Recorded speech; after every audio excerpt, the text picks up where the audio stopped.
इस कहानी के लेखक है संजय कांबले। कैसी काली गंदी जुबान है तेरी। अपना मुंह बंद कर, वरना देख तेरी इस जहरीली जुबान को कैंची से काट दूंगी। अस्पताल की दूसरी मंजिल के वार्ड में ये चीख गूंज उठी। उसी समय सीढ़ियों पर भारी जूतों की आवाज सुनाई दी। इंस्पेक्टर साहब तेजी से खाली बरामदे में चल रहे थे। उनके पीछे 2 सिपाही और अस्पताल के प्रमुख डॉक्टर जोशी भी कदम से कदम मिलाकर चल रहे थे। सर, मैं 2 दिनों के लिए मुंबई गया था। वहां हेलुसिनेशन नाम की मानसिक बीमारी पर एक कार्यशाला आयोजित की गई थी, जिसमें मुझे मुख्य अतिथि के रूप में बुलाया गया था। तो आप वापस कब लौटे? एक कुल्टा, क्या काली जुबान है तेरी। तुम्हारे परिवार ने तुम्हें यहाँ शायद इसीलिए पटका है क्योंकि तुम ऐसी बेतुकी मनहूस बातें करती हो। इंस्पेक्टर साहब चलते चलते रुक गए। जिस दिशा से आवाज आ रही थी वो महिला वार्डन ठीक उनके सामने थी, लेकिन उसका ध्यान उस मरीज पर था जिस पर वो चिल्ला रही थी।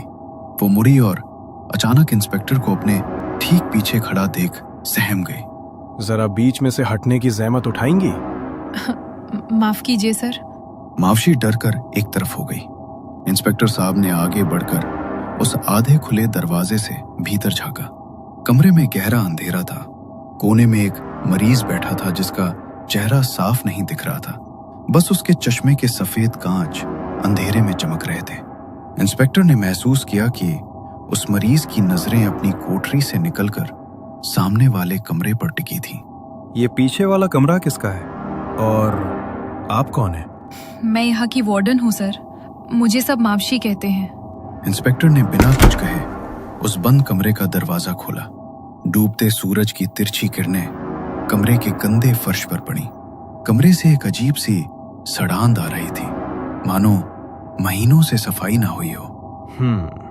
इंस्पेक्टर की नजरें कमरे में घूमने लगी। बाईं ओर दीवार से सटे बिस्तर पर खून के सूखे हुए तप्पे थे। खिड़की का आधा कांच टूटा हुआ था और बाकी आधा फ्रेम में झूल रहा था। इंस्पेक्टर ने अपनी छोटी छड़ी से खिड़की को धकेला और नीचे देखा। नीचे कांच के टुकड़े बिखरे पड़े थे। खून के छींटे दीवार पर भी हैं। इंस्पेक्टर बाहर जाने ही वाले थे कि उनकी नजर फर्श के एक कोने पर अटक गई। वे ठिठक गए, वापस अंदर आए, झुके और उस चीज को गौर से देखा। ये तो किसी लड़की के हाथ की आधी कटी हुई उंगली है। कमरे के बाहर सन्नाटा छा गया। सब सांस रोके इंस्पेक्टर को देख रहे थे। हवलदार, जल्द से जल्द फॉरेंसिक टीम को यहाँ बुलाओ और उनके आने तक किसी को भी अंदर मत आने देना। इंस्पेक्टर साहब उस कमरे से बाहर निकल रहे हैं, तभी सामने वाले अंधेरे कमरे से, जहां वो चश्मे वाला मरीज बैठा था, एक महिला की भारी आवाज आती है। आखिरकार अंत हो गया। पर सच में अंत हुआ है या अंत की शुरुआत है, या शुरुआत से पहले ही अंत हुआ? जो भी हो, अंत में उसे मुक्ति मिल ही गई। मुक्ति। इंस्पेक्टर रुक गए और उस अंधेरे कमरे की तरफ देखने लगे। अपनी या अपनों की मुक्ति के लिए किसी पराई की बलि देने वाली इस दुनिया में उसने किसी पराई के लिए बलि दी। बलि, बलि, बलिदान।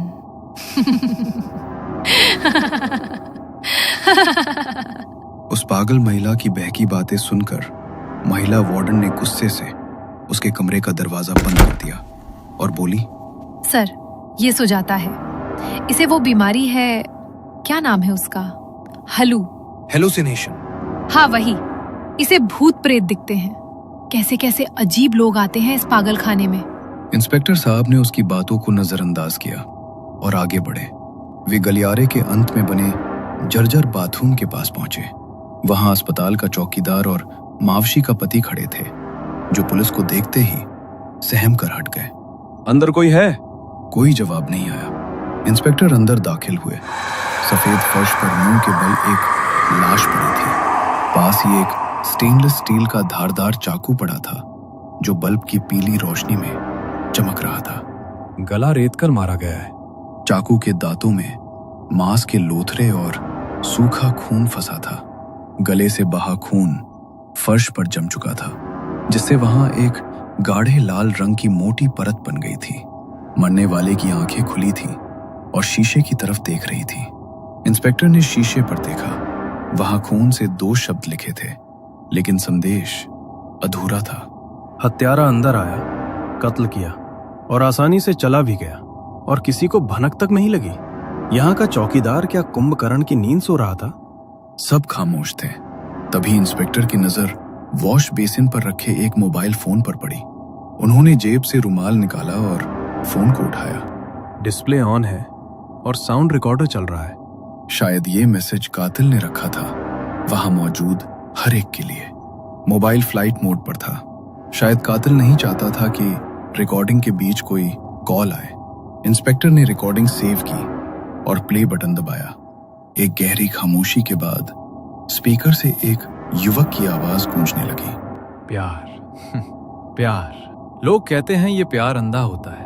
प्यार इस दुनिया की सबसे खूबसूरत कल्पना, लेकिन कभी कभी ये एक डरावनी हकीकत बन जाता है। वहां मौजूद हर शख्स, डॉक्टर, मावशी, सिपाही, उस आवाज को ध्यान देकर सुनने लगे। ये संदेश शायद उन सब के लिए ही छोड़ा गया था। मैंने भी प्यार किया, उसके चेहरे पर मुस्कान लाने के लिए सब कुछ किया, लेकिन सोचा नहीं था कि मेरे अंधे प्यार का अंत खून से लथपथ इस मंजिल पर होगा। ये अंत है या शुरुआत, इसका फैसला आप कीजिएगा। इस सब की शुरुआत कुछ सप्ताह पहले उस रात हुई। रात के 10 बजे थे। सर्दी का मौसम था और चांद बादलों के साथ लुका छिपी खेल रहा था। हम दोस्त चौराहे पर खड़े थे, तभी माहौल बदल गया। बचाओ! वो आवाज इतनी भयानक थी कि हमारी हंसी मजाक तुरंत बंद हो गई। गली सुनसान थी। स्ट्रीट लाइट्स में से ज्यादातर खराब थी। लोग अपने घरों से बाहर निकल आए। ये आवाज सुनी तुमने? ये कहाँ से आ रही है? हाँ भाई, मैंने भी सुनी। शायद उस नए वाले घर से आ रही है जो गली के आखिरी छोर पर है। हम दोबारा वही चीख सुनाई दी। इस बार दिशा साफ थी। हम सब उस घर की तरफ भागे। गली के आवारा लड़कों ने वहां के बल्ब फोड़ दिए थे, इसलिए वहां काफी अंधेरा था। लेकिन उस घर के दरवाजे पर लगा एक बल्ब अंधेरे से लड़ रहा था। उस घर में कुछ दिन पहले ही एक परिवार आया था। एक मेडिकल की छात्रा, बेहद खूबसूरत, 20-22 साल की होगी। उसके चेहरे पर सुबह की धूप जैसी ताजगी थी, लेकिन आंखों में एक गहरी उदासी और नींद की कमी साफ दिखती थी। सकी बड़ी बड़ी काली आंखें मानो किसी का राज जानती हों। उसके लंबे घने बाल जो अक्सर उसके चेहरे पर आ जाते थे। वो साधारण सूती कुर्ता और जीन्स पहनती थी, लेकिन उसकी चाल में एक अजीब ठहराव था। मैंने उसे कभी सामने से नहीं देखा था, बस दोस्तों से सुना था। जल्दी चलो, दरवाजा तोड़ना पड़ेगा। हम दरवाजे पर पहुंचे। अंदर से अभी भी चीखें आ रही थी। मैंने आओ देखा न ताओ, कंधे से धक्का देकर दरवाजा खोल दिया। अंदर का नजारा देखकर हमारे पैरों तले जमीन खिसक गई। उसकी माँ दीवार का सहारा लेकर रो रही थी और सामने वो लड़की एक कुर्सी पर बैठी थी। उसके पिता उसे कसकर पकड़े हुए थे और उसका सगा भाई अपनी ही बहन को रस्सियों से बांध रहा था। ये क्या कर रहे हैं आप लोग?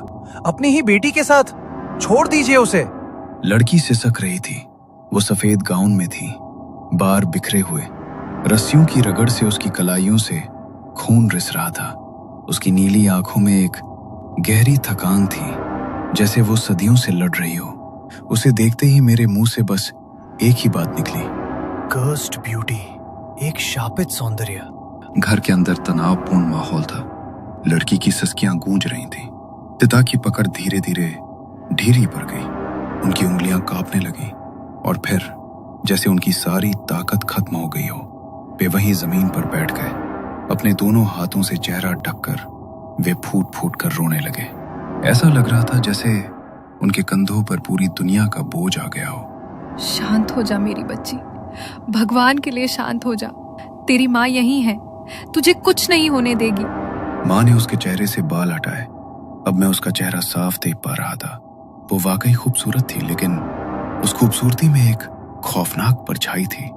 वो अपनी माँ की गोद में सिर छिपाने की कोशिश कर रही थी, लेकिन बीच बीच में अचानक कांप उठती और डरकर इधर उधर देखने लगती। अरे भाई साहब, ये सब क्या हो रहा है यहाँ? क्या हुआ इस बच्ची को? डॉक्टर को दिखाया है या नहीं? सजा भुगत रहे हैं हम, बहुत बड़ी सजा। शायद मैंने पिछले जन्म में कोई ऐसा पाप किया होगा जिसका फल आज मेरी बेटी भुगत रही है और मेरा पूरा परिवार भी।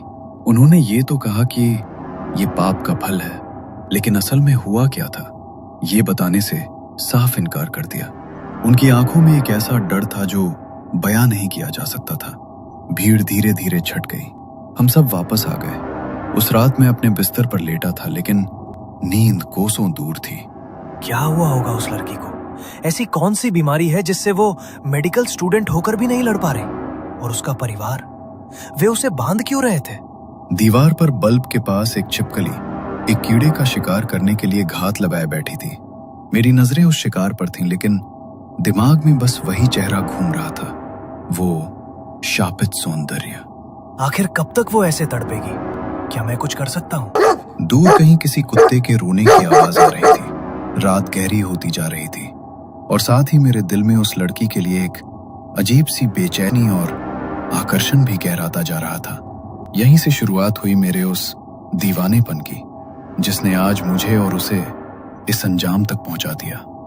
इंस्पेक्टर अस्पताल के बाथरूम में रिकॉर्डिंग सुन रहे थे। उन्होंने रिकॉर्डिंग बंद करते हुए गंभीर मुद्रा में कहा, शापित सौंदर्य और पाप का फल। मामला सिर्फ कत्ल का नहीं है डॉक्टर जोशी।